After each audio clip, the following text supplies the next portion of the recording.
Bueno, tuvimos un fin de semana bastante particular, ¿no? En términos de redes sociales, redes presidenciales, redes de personas muy cercanas al presidente, con algunas frases ya sintéticas que van quedando, que no vienen solo de este fin de semana, sino incluso de otras regiones, no solo de Argentina, que es: no odiamos lo suficiente al periodismo o a los periodistas. Y obviamente el tema de hoy de Fuerte al Medio tiene que ver con la libertad de expresión. Quizás ustedes no lo enganchaban desde ese lugar, les pido disculpas, pero claramente es lo primero que se me viene a la cabeza. Está muy bien, May. De hecho, se puede entrar por muchos lugares. Yo estuve en Bavia los últimos 4 días, realmente estuve cuasi desconectado. Es decir, me perdí las últimas fotos de una película mucho más larga. Cuando retomé, entré por otro lugar del que se puede entrar, que es la excelente nota que publicó Agustín en Tiempo Argentino. No excelente porque concuerde, lo cual me pasa integralmente esta vez, porque solemos tener diferencias. Tiene algunas ideas muy potentes que podemos incluso desarrollar. Desagotar necesito yo, estoy muy agotado, necesito terminar con eso más adelante, pero se puede entrar por ahí. Evidentemente es una película, no una foto, porque no hace 1 ni 2 fines de semana, no hace 1 ni 2 semanas, hace un tiempo largo que, como rasgo, se viene construyendo este ataque sistemático a la libertad de expresión en el sentido amplio, a algunas figuras en particular, en sentido específico, retomando casi como siempre lo hemos dicho, aquella columna premonitoria de diciembre de 2023, cuando analizábamos algo, analizar lo que se está por venir no está bien, cuando planteábamos algunas ideas para pensar lo que venía, y Agustín planteó aquella frase en torno a los intereses del presidente Milei, del inminente presidente Milei. Pero además de eso hay una especie de... Recordemos la frase vinculada a no los medios de comunicación, sino ataques directos a periodistas, o el vínculo con periodistas, no con medios. A Milei no le importan los medios, le importan los periodistas. Claro. Dijo Agustín. Me gusta que está en silencio, Agus, o sea, él la afirma. Deja hablar a los hechos. Sí, está muy bien, está muy bien. Factos. Factos, dice el piberío.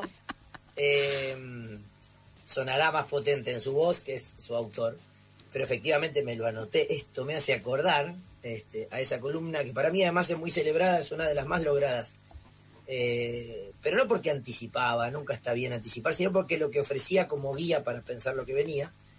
Pero además de eso, decía, hay una especie de capricho de calendario, y es que en torno a este fin de semana, el 3 de mayo específicamente, fue el Día Mundial de la Libertad de Expresión, y se pone en agenda también en los medios, más allá de la situación particular de Argentina, el contexto del sistema de medios de comunicación, del ejercicio del periodismo, en particular, que recordemos no implica la totalidad de la libertad. Yo en diciembre del 23 y sostiene en este momento que permite empezar en eso, ¿no? En la síntesis que bien logra tu planteo, May, de la frase tan significativa, tan potente, por la responsabilidad que implica, más allá de que el niato no la asuma, no la comprenda, la niegue, todo lo que quieran, que es que no odiamos a los periodistas lo suficiente, porque a mí eso me hace acordar también a una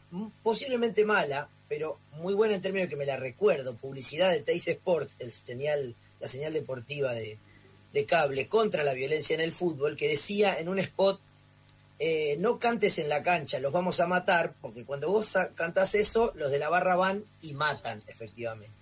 Es una metáfora para sostener esta idea de que una cosa es que cualquier gil diga que el periodista X no le gusta, y otra es que el periodista diga no odiamos lo suficiente a los periodistas. Y me parece que por ahí pasa el desarrollo de hoy, Agus. Sí, efectivamente, el 3 de mayo, que fue este sábado, que es el Día Mundial de la Libertad de Expresión, es una oportunidad como tantas otras para ponerse a reflexionar y analizar la situación de la libertad de expresión en nuestro país, en el mundo, y al ejercicio del periodismo como una de las principales expresiones del derecho a la libertad de expresión, no la única, podríamos discutir si es la más importante. Uh-huh. En ese sentido,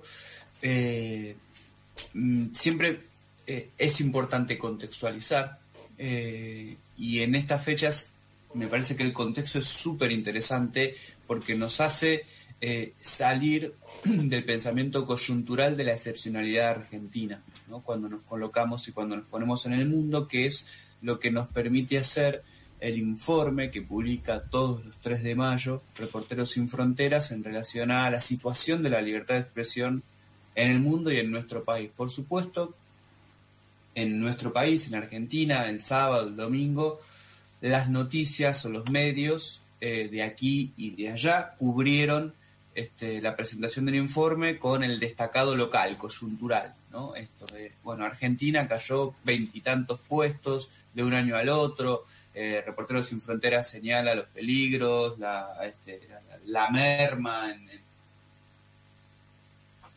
Se nos quedó tildado. ¿Aus? Cuestiones. Ahí estoy. Sí. Ahí volví o todavía no volví. Sí, si querés apagar la cámara, Bien. Aus. Ok, perdón. A ver si no, es que creo que es una cuestión de que pestañea la señal de Wi-Fi de casa. ¿Ahí me escuchan bien? Ahora sí. Fuerte y claro. Bien. Entonces, lo que les decía es que el informe que planea o que hace un panorama internacional nos permite señalar cuán excepcional es lo de Milei y la libertad de expresión en Argentina, porque lo que dice Reporteros Sin Fronteras es que la libertad de expresión por primera vez está en una situación muy compleja, tiene muchas limitantes en casi todo el mundo. Empezando también, dice el reporte, a verse afectado, por ejemplo, en los Estados Unidos. Y hay una cuestión que para mí es central, que nos permite ir al análisis local, pero también hacer un análisis internacional, que es que el informe señala que la merma en las condiciones de libertad de expresión que hay en todo el mundo, que por supuesto tienen mayor gravedad en algunos países, pero está muy relacionada con la transformación material, dígase económica, ¿sí?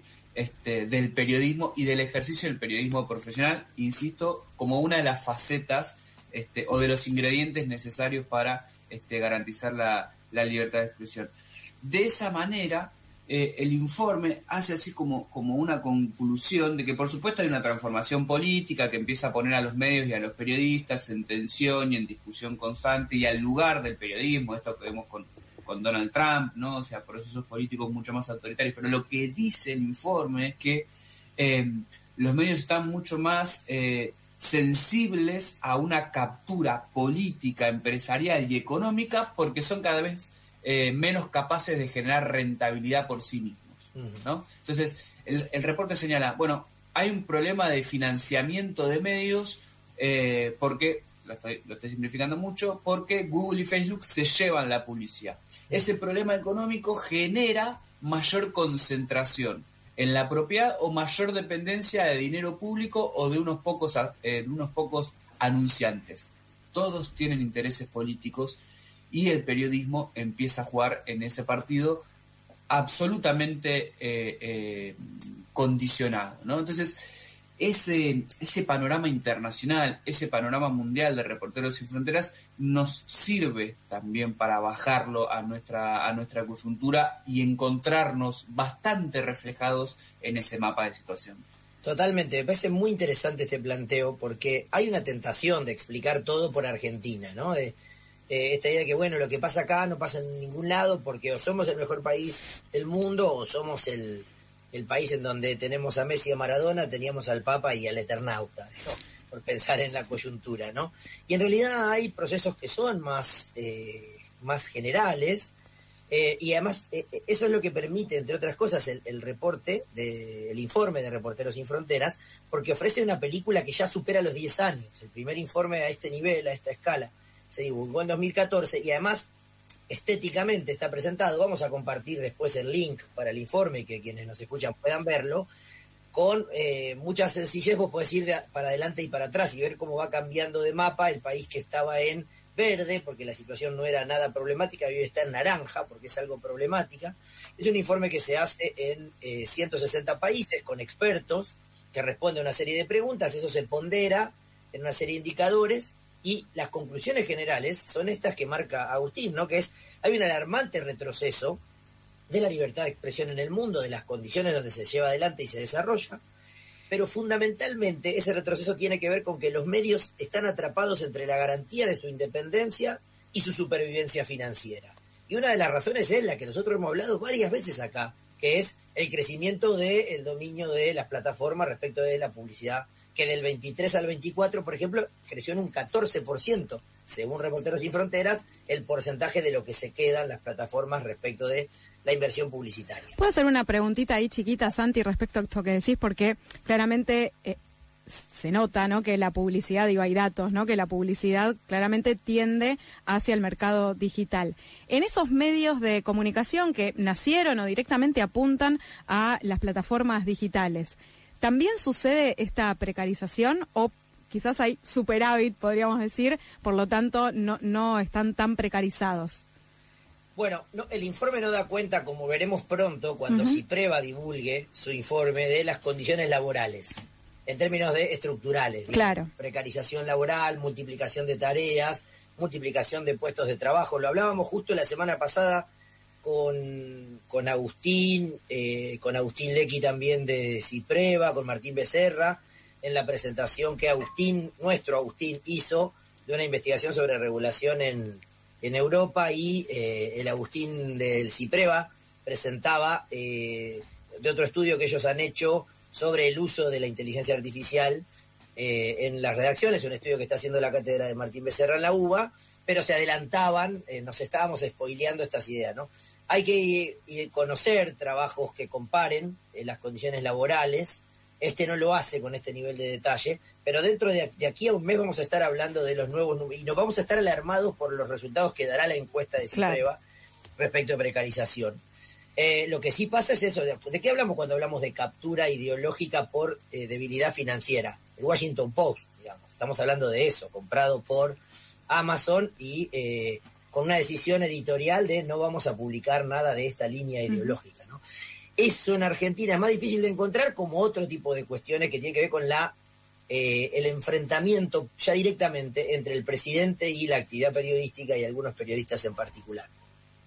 Pero básicamente, para ir desde lo general a lo particular y desde el informe a la situación argentina, cuando uno va de ver el mapa mundial que se ha vuelto cada vez más naranja y hay muy poco verde, cuando va a América Latina y encuentra que solo en el 14% de los países hay situaciones no problemáticas del ejercicio del periodismo y la libertad de expresión, lo que encuentra, poniendo el foco en Argentina, es que Argentina está en una situación problemática. En el 2023 era más bien buena, que es la categoría anterior en la graduación en este informe. Se identifican cierres masivos y constantes de medios en 160 de los 180 países en realidad en los que se hace el informe.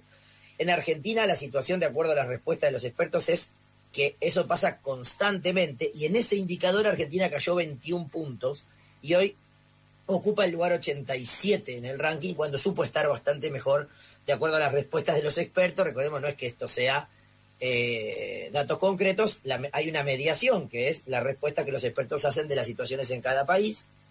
Y en la Argentina de Milei termina concluyendo quien elabora el informe de Argentina para este reporte general.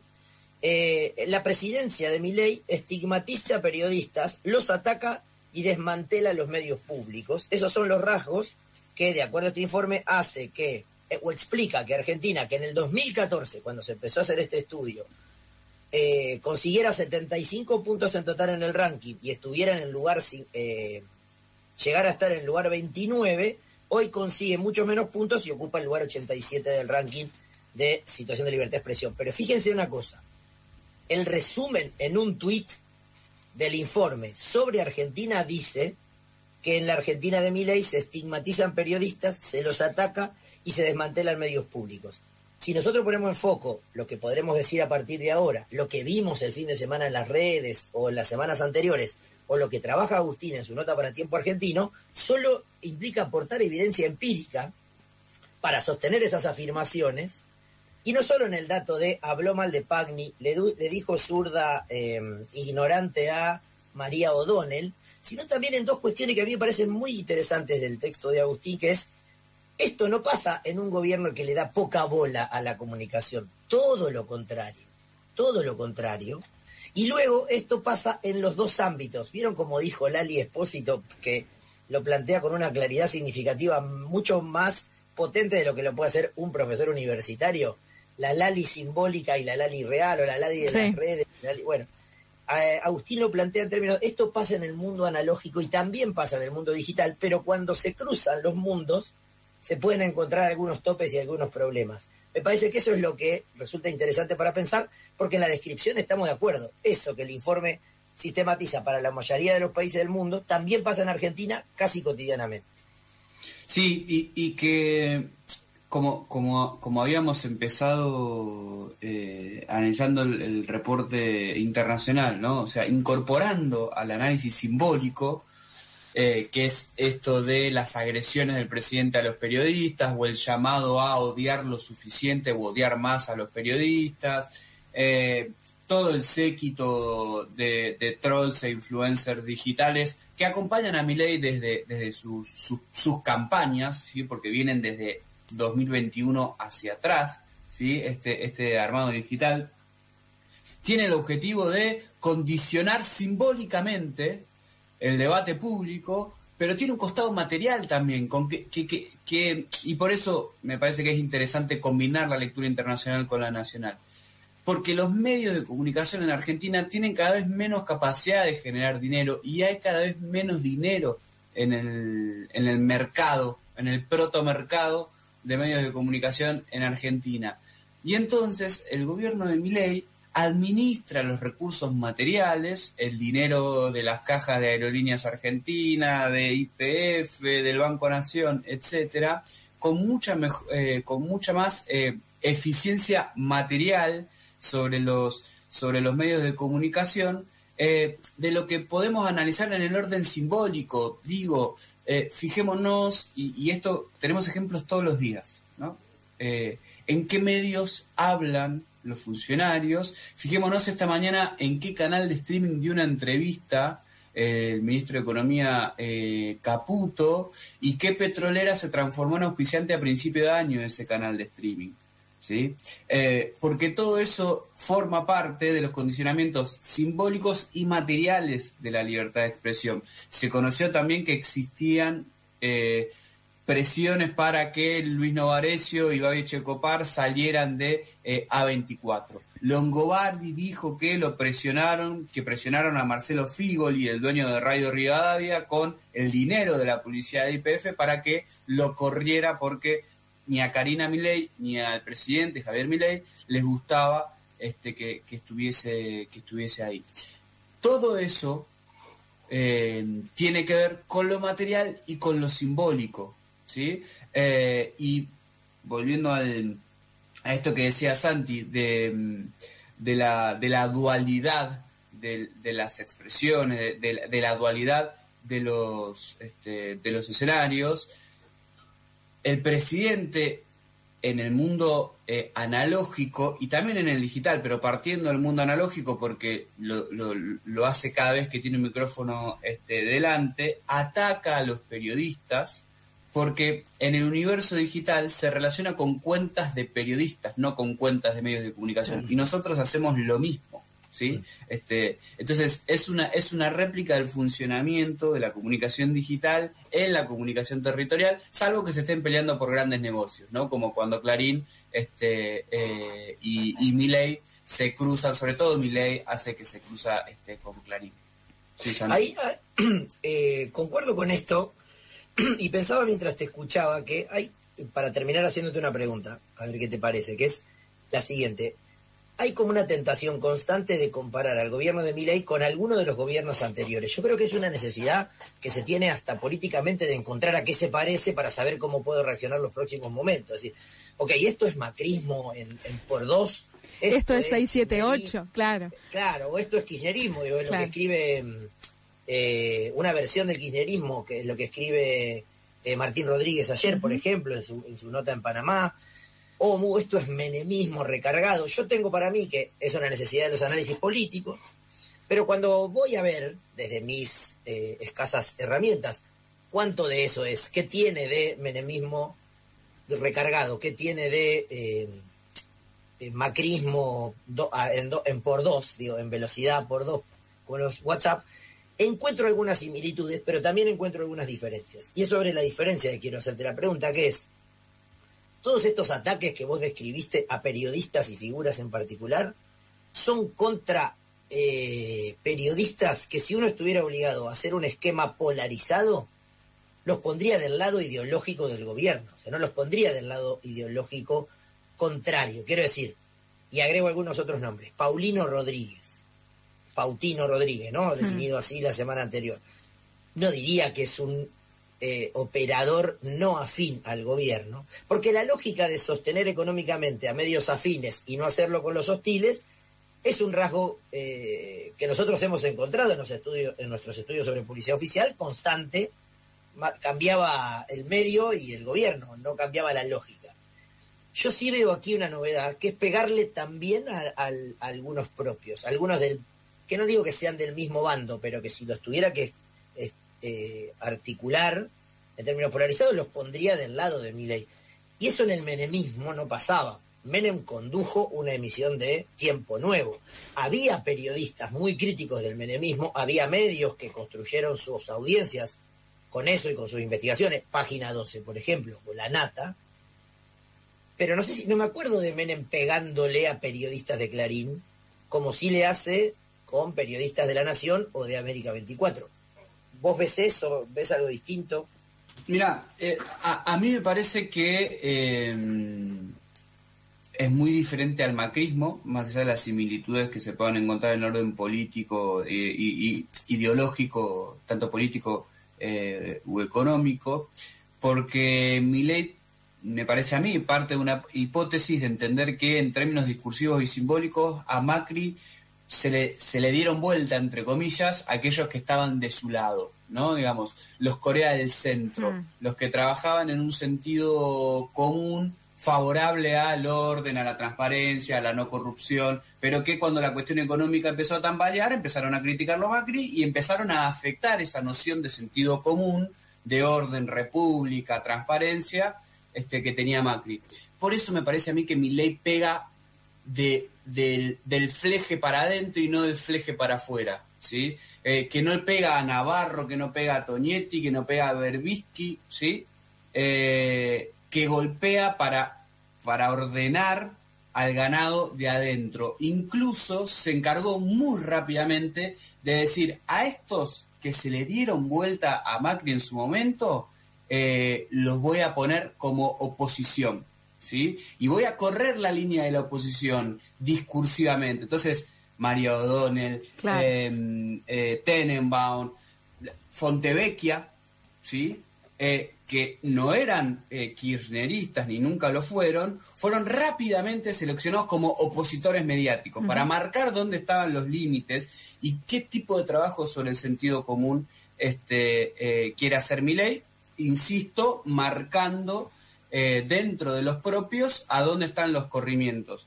Eso en el orden simbólico político. Ahora después me parece que también hay una contracara material, que es que Milei tiene muy claro y muy a mano la lista de periodistas que estaban muy enfilados en el proyecto Larreta en su momento, y que con la administración larretista del gobierno de la Ciudad de Buenos Aires han recibido y han tenido relaciones, claro, muy cercanas al proyecto presidencial de Larreta, y sale con el bastón cuando es necesario para mostrar que conoce esa ficha, sí, que no hay ficha limpia. Sí, y la última pregunta por mi parte, May, si querés, que solo para que la expliques brevemente, porque también acuerdo, es esta idea de que doxear en el ámbito atómico no tiene los mismos frutos que en el digital, que es esto que marcás de que Santiago Caputo lo quiso doxear al fotógrafo Antonio Becerra de Tiempo Argentino,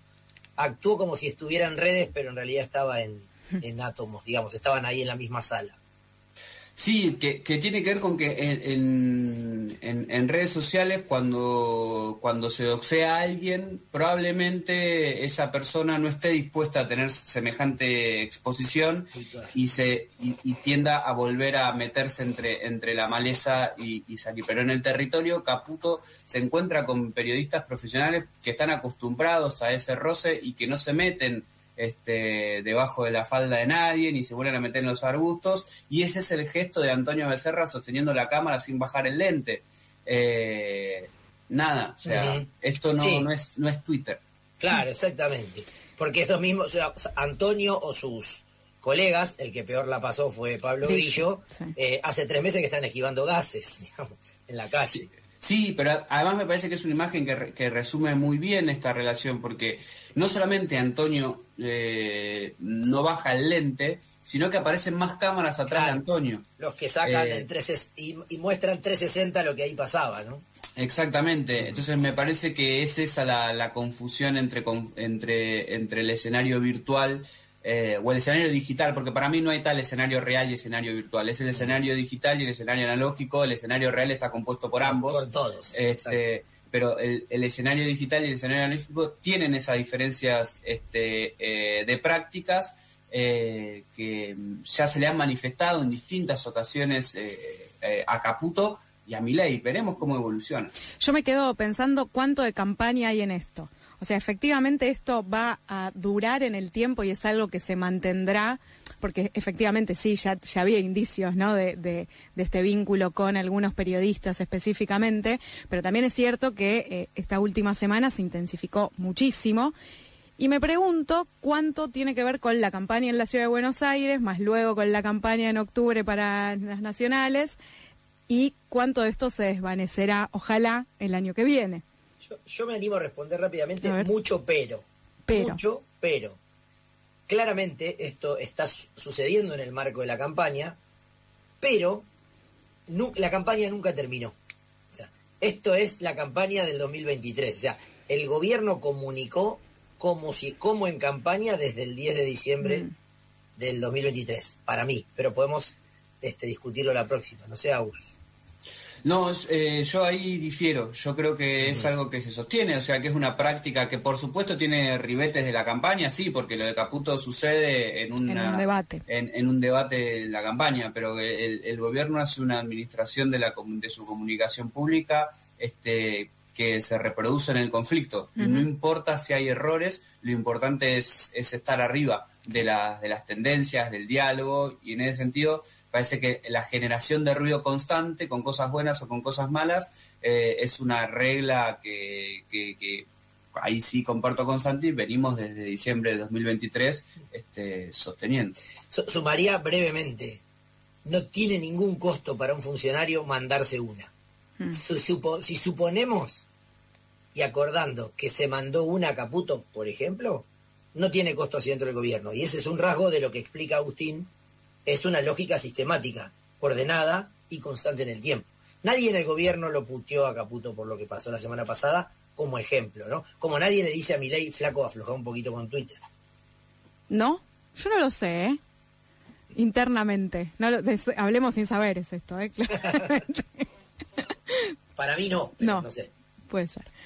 Bueno, si les parece, dejamos acá una vez más, me convierto en, ¿no? Parece una terapia, una sesión de terapia, una vez más. No, porque pensaba que estaría bueno en esto que decía Santi Agus respecto a los informes publicados en breve por CIPREVA y también por la cátedra de Martín Becerra, para también tratar de vincular qué está pasando con el trabajo de los y las periodistas. Cosas que venimos siguiendo, recuerdo muy claramente el informe de ustedes en un dossier de CIPREVA en aquella pandemia que hemos sabido pasar.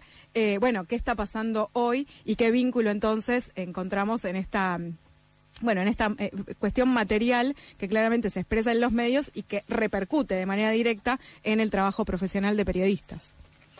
Bueno, absolutamente. Nos marcaron la agenda. Se las marqué. No, lo dijeron ustedes, no sean malos, lo dijiste vos. Qué malo.